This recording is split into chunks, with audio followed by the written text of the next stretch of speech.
ഇനി ലേവ്യരുടെ പുസ്തകത്തിൻ്റെ 4-ാം അധ്യായത്തിൽ നമ്മൾ കാണുന്നത് പാപപരിഹാര ബലിയാണ്. സിൻ ഓഫറിങ്, പാപപരിഹാര ബലി. അതിന് ഹീബ്രുവിൽ പറയുന്നത് ചത്താത്ത് എന്നാണ്, CHATTAT. എന്താണ് ഈ ബലി? പഴയ നിയമത്തിൽ ആരെങ്കിലും ഒരാൾ അബദ്ധവശാൽ പാപം ചെയ്തു പോയാൽ, ഒരു മൃഗത്തെ കൊണ്ടുവന്ന് ആ മൃഗത്തെ ബലിയർപ്പിച്ച് മൃഗത്തിൻ്റെ രക്തം ബലിപീഠത്തിൽ തളിക്കും. ഇത് പാപപരിഹാര ബലിയാണ്. അതായത് ആരെങ്കിലും അറിവില്ലായ്മ മൂലം പാപം ചെയ്താൽ ഈ മൃഗത്തെ കൊണ്ടുവന്ന് ആ മൃഗത്തിൻ്റെ രക്തമെടുത്ത് അത് ശ്രീകോവിലിലും ബലിപീഠത്തിലുമൊക്കെ തളിക്കുന്ന അങ്ങനെ ഒരു ബലിയായിരുന്നു അത്, പാപത്തിന് പരിഹാരമായിട്ട്. പുതിയ നിയമത്തിലേക്ക് വരുമ്പോൾ മനുഷ്യകുലത്തിൻ്റെ മുഴുവൻ പാപങ്ങളും ഏറ്റെടുത്ത് തന്നെ ബലിയാക്കി മാറ്റിയ കർത്താവായ യേശുവിൻ്റെ കുരിശിലെ ആ ബലി മനുഷ്യൻ്റെ പാപപരിഹാരത്തിന് വേണ്ടി അർപ്പിക്കപ്പെട്ട ബലിയാണ്. അതുകൊണ്ടാണ് കുർബാനയുടെ സ്ഥാപന വചനത്തിൽ ഇത് പാപമോചനത്തിനായി അനേകർക്ക് വേണ്ടി ചിന്തപ്പെടുന്ന എൻ്റെ രക്തമാണ് എന്ന് പറയുന്നത്. മാരക പാപങ്ങൾ നമ്മൾ കുമ്പസാരക്കൂട്ടിൽ ഏറ്റുപറഞ്ഞ് മോചനം പ്രാപിക്കും. സഭയുടെ പ്രബോധനം അനുസരിച്ച് വിശുദ്ധ കുർബാനയിൽ വീനിയൽ സിൻസ്, ലഘുപാപങ്ങളെല്ലാം തന്നെ പരിഹരിക്കപ്പെടുന്നുണ്ട്.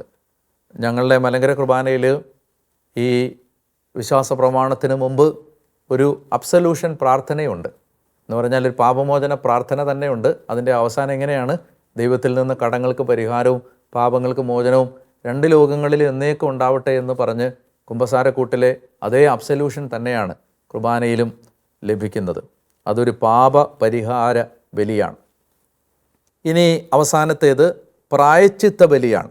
അവസാനത്തെ ബലി പ്രായശ്ചിത്ത ബലിയാണ്. അതിനെക്കുറിച്ച് നമ്മൾ കാണുന്നത് 5-ാം അധ്യായത്തിൻ്റെ അവസാനത്തെ ഭാഗത്താണ്. 5-ാം അധ്യായത്തിൻ്റെ അവസാന ഭാഗത്താണ് നമ്മൾ പ്രായശ്ചിത്ത ബലിയെക്കുറിച്ച് കാണുന്നത്.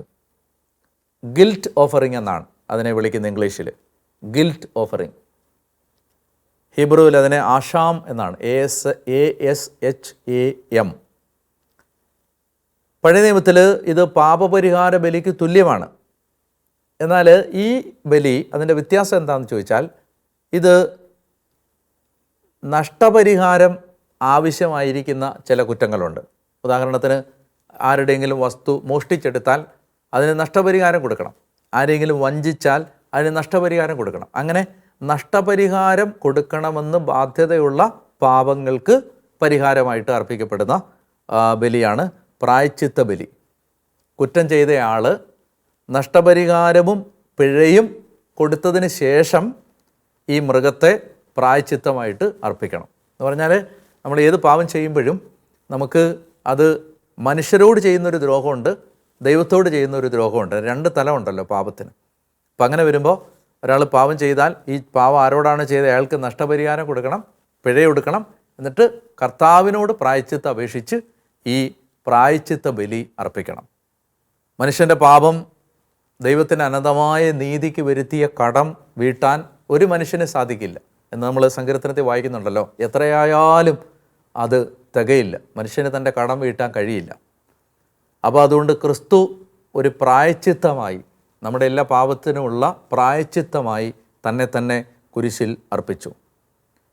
അതുകൊണ്ട് നമ്മുടെ സഭയുടെ വിശ്വാസം അനുസരിച്ച് വിശുദ്ധ കുർബാന നമ്മുടെ പാപങ്ങൾക്കുള്ള പ്രായശ്ചിത്ത ബലി കൂടെയാണ്. നമ്മൾ ദൈവത്തോട് മനുഷ്യരോടും ചെയ്ത പാപത്തിൻ്റെ കടം വീട്ടാൻ ഈ ബലി പിതാവായ ദൈവത്തിന് അർപ്പിക്കുകയാണ്. ഈ കുർബാനയിൽ പങ്കെടുക്കുമ്പോൾ എന്തെല്ലാം വിധത്തിലാണ് ഒരു കുർബാന നമുക്ക് അനുഗ്രഹമായിട്ട് മാറുന്നത്. അത് നമ്മളെ തന്നെ സമ്പൂർണ്ണമായി അർപ്പിക്കുന്നതിൻ്റെ പ്രതീകമാണ്. നമ്മൾ ദൈവത്തിൽ നിന്ന് കർത്താവിന് കൊടുക്കാതെ നമ്മളെ പിടിച്ചു വെച്ച് അല്ലെ നമ്മൾ എന്തെല്ലാം ദൈവത്തിന് സമർപ്പിക്കാതിരുന്നോ അതിനെല്ലാം പരിഹാരമാണ് സമ്പൂർണ്ണമായ സമർപ്പണം.